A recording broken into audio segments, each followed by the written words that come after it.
Welcome to God's 5 Minutes with Pastor Ed Wilson.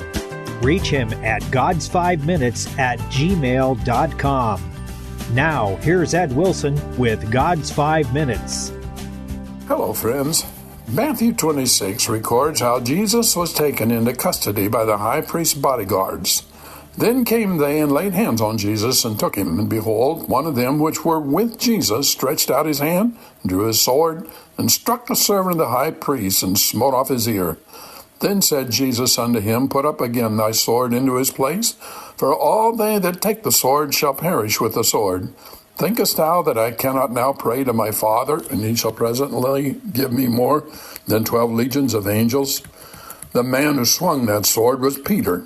He, with the other apostles, had been earnestly entreated to stay awake while Jesus battled in Gethsemane's bitter prayers, but they had fallen asleep, although Jesus tried to tell them they would need the added grace their own crying out to God would have made available to them with which to face the events immediately certain to take place.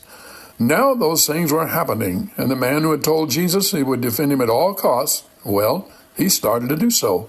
But his thinking was human, and this one was an occasion calling for the divine. Jesus rebuked Peter for swinging that same shining blade and healed the damage it had done. He didn't give any similar command to the great multitude with their array of weapons. He left them to the judgment of his Father and contented himself with the explanation that those who live by the sword must die by it. One wonders if any of the gathered rabble heard those words and perhaps ought to reconsider because of them. Well for them if they did, for Jesus' remonstrance with Peter was the opening statement of a teaching given in the supreme hour of peril, and therefore more compelling than if at any other time, of the answer of the Christian church to all the persecution she was destined to suffer until the world shall end. Christ's mission in the world is to make peace. The weapons of our warfare are not carnal but spiritual, and Christ's ministers, soldiers one and all, do not war after the flesh. The Christian church has been engaged in a centuries-long battle with paganism, wickedness, sinful behavior of all sorts. Her brave stand against evil has been the occasion of many a martyr's blood, staining the pages of history as first one tyrant and then another has sought to destroy the beauty of her bold determination to shed the light of the gospel on a sin-darkened world. It is a battle with all the casualties on one side, for although fire and faggot, wild beasts and prison stripes, stonings and beatings and bitter cruelties of the rack have been liberally used against her, her sole defense has been prayer, which is the one weapon she is permitted by the stalwart example of her Redeemer. It's still the same today, as it was the moment Peter swung his blow. Jesus only advises those who persecute there is a consequence, but he forbids his church to respond in kind. The Christian religion, in order to be any religion at all, must be a matter of conviction and personal choice for each individual believer. It cannot be advanced by use of force, whether that force be simple coercion of parents or church officers, or by the barrel of a firearm. Christ made Peter put up his sword and never called him to draw it again. No, not even when his own moment of similar death by persecutors arrived. The Christian religion, so contrary to human thinking, is advanced by dying for it, not by killing for it. Perhaps it is worth noting that those who came to arrest the Lord used the Roman sword to do so, and it was not so long after the Roman sword came for them, and so they and their place and their nation were destroyed.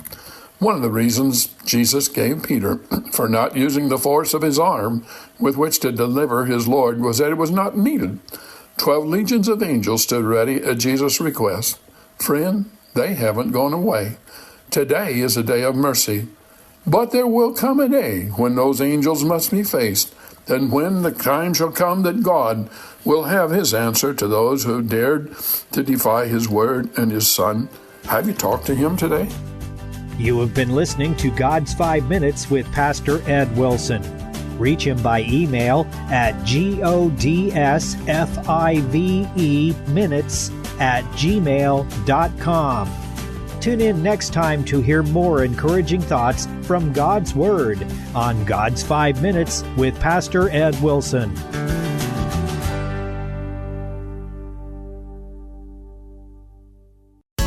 Hi, this is Luke Taylor with the Sky High Podcast Network. If you've been blessed by the program that you're listening to, I'd like to personally ask you to consider supporting our station.